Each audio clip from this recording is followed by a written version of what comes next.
Joel, many call me Luturumoy. Soon I'll be discussing a testimony when God smiled to me, my daughter's story. I may not be so audible.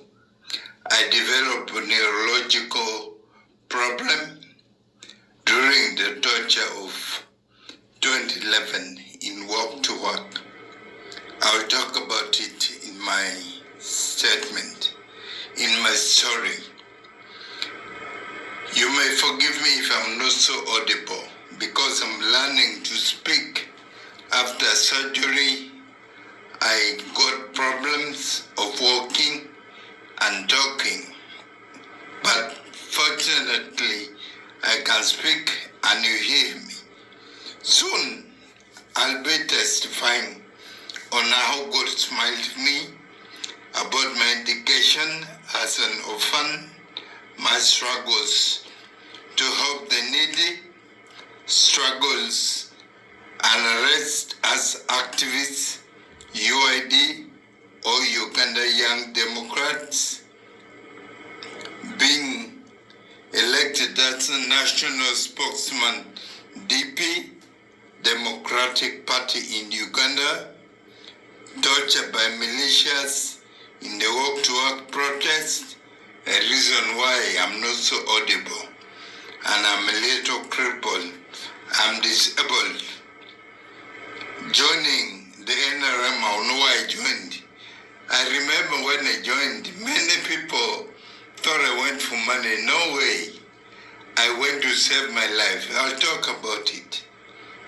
Being appointed by President Museveni as RDC, the RDC work and life in America, it should be a cocktail of my story. I believe every story needs a listener. When listened to, life can change. I remember when I was a little boy, at one point, I almost declared myself useless if God didn't smile to me. I tried to commit suicide because I was senior to drop out. I saw nothing tangible in terms of transforming my life. I thought I was useless. One day, I thought of taking rat poison, but I had to drink alcohol to get drunk and get the courage to take the poison. Fortunately or unfortunately, I overtook the Waraji and I slept off. The following day, my grandmom came and they smelled poison. They thought I took the poison, but I didn't. I saw God smiling to me. I would have died. I had a vision and dreams.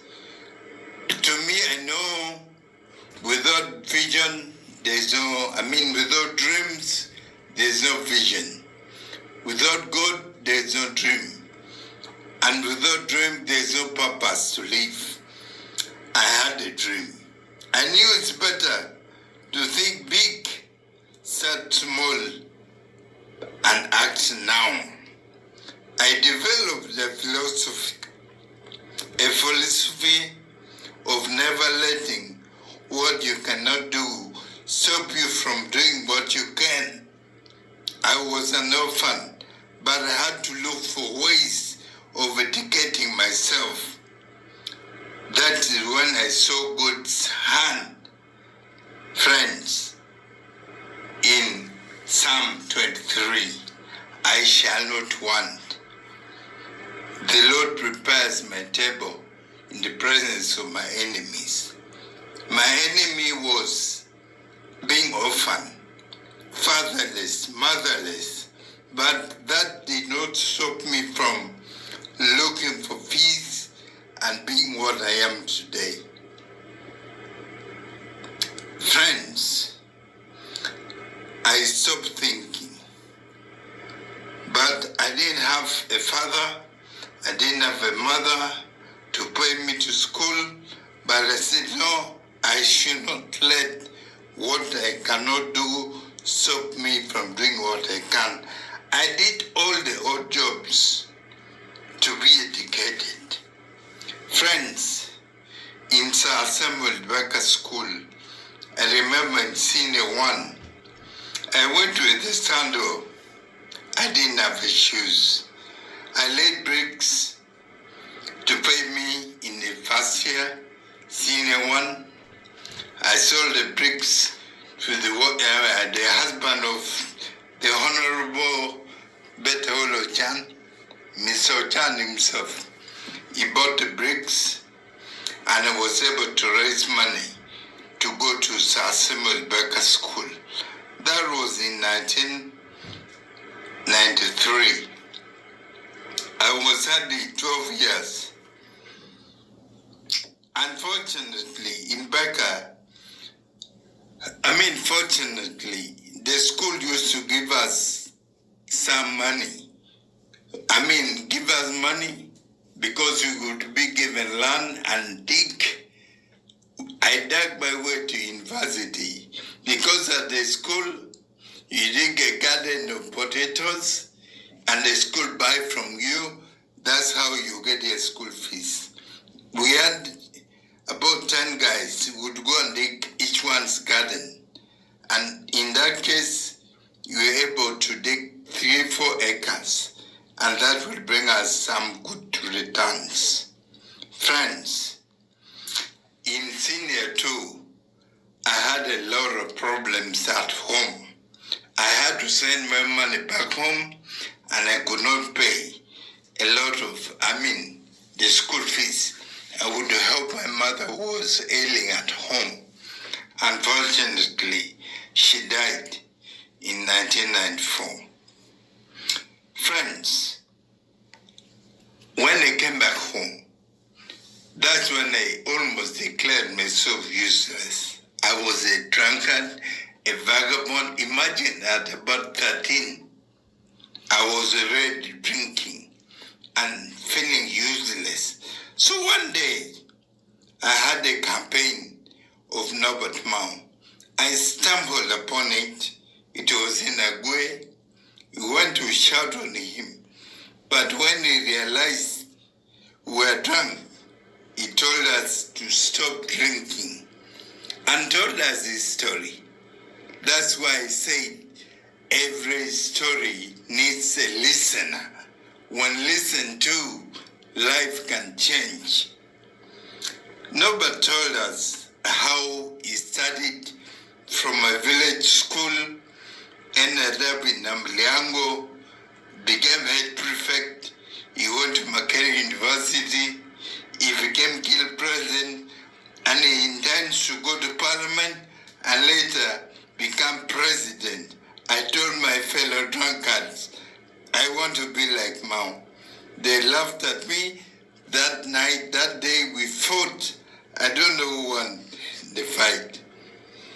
After saying, I'll be like Mao, many thought maybe the drinks and stuff on my head. Others asked what I've actually taken. Some thought maybe I took Njaga. But nevertheless, from that time, I had to follow Mao. I had to be like Mao. Because when I was a little boy, they used to call me Ambassador Mwaka, President Mwaka, General Mwaka. So I built myself in that way. Later on, I said, I must be like Mao. I must be president of Uganda. This guy said, how can you be like Mao when actually you're a dropout, you're a drunkard, a vagabond? From that day, I didn't test Waragi up to now. I no longer take, I didn't test even the sweetest wine, I don't take. But after torture, because I talk like a drunkard, I walk like a drunkard. So some things I am drunk, but I don't drink. It's a result of torture. I'm trying to learn how to speak. I used to be an orator. I used to be the national spokesman of DP, and that's it. So in 2011, I was already elected Uganda Young Democrat. Before I was UAD national spokesman. Later on, I was elected Democratic Party in Uganda national spokesman. Honorable Kakande Kenneth Paul was my deputy. I replaced Nambozi, and I served diligently, and I was able to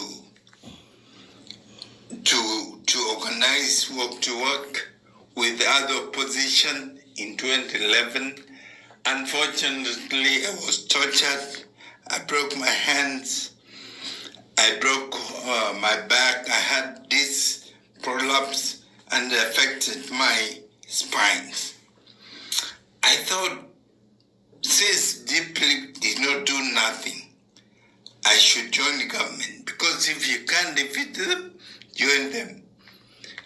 I felt my own party and my own opposition friends who saw me moving to the courts like a chicken thief did nothing, and the government is hell-bent in destroying us. I opted to join the government. I redefined politics. I was caught between hard place and hard rock, because I know the government would not accept me. Opposition will abuse me. And they will say, you see, we told you this guy had the yellow underpants. But fortunately, when the president appointed me in 2014, imagine from 2011, they were studying me up to 2014. Thank God, between 2011 and 12, I won a scholarship with Harry Frank Guggenheim Foundation in the US, New York. I did research on violence and social change. I became a scholar. That is what helped me to come to the US, because I used the institution. They invited me. I remember when the president appointed me, I was punished because I was very open. I fought against corruption in government. I fought against bad governance, and I recovered over 2 billion in lira on construction and so on. All this cost me. I was punished. I was living in pain. Much I was aggressive. I had pain. I didn't know it affected me, because men would call my wife, your husband has become a drunkard. He walks like a drunkard. He comes to office when he's drunk. Yet the effect of the torture was dawning on me every day. I did know.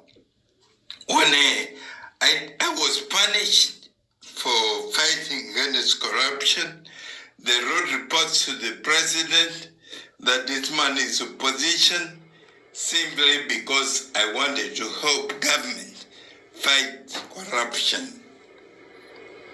I opted to resign and got myself to the United States of America. Later on, I'll be talking about the pains and the struggles I witnessed when I was settling here. It wasn't a bed of roses or roses. I will be writing about opposition, my role there. I'll talk about Mao's advocacy for transition and the MK army. Why is it important for the old generation of President Museveni to hand over to our generation of the Maos, the Moses, and us? I think we must be sober.